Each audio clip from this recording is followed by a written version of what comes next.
Let's see this SAT question. So this is a question again, using systems of equations to solve.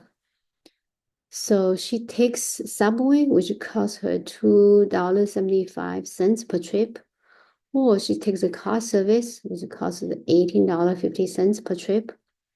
So she worked for 5 days on a round trip, right from home to work, from home, then come back from work to home. So she made 10 trips, right? She made 10 trips. So if her total cost for the commuting was this much, so the question is asking how many times did she take the car service?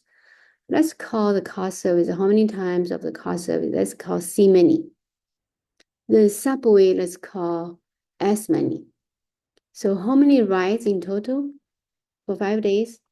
Like 10 times. Because, from home to work, then come back from work to home. And for 5 days, 5 times 2 is 10 times.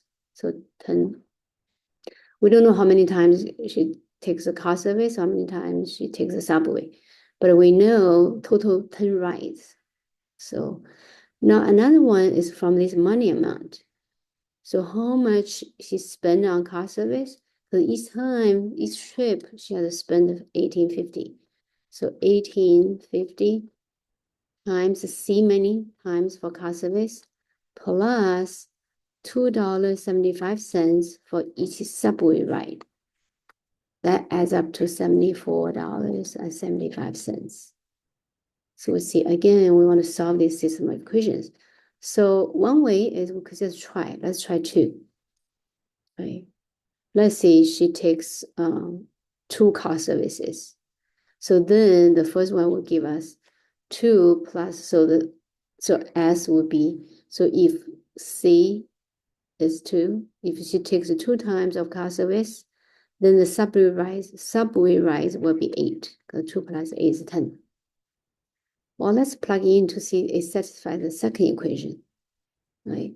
So 2, so 18, so C is 2, multiply, S is 8. Well, we could use calculator if we want. And 2 times 18, 36, then times 0.5, that's 1. So this gives us 37.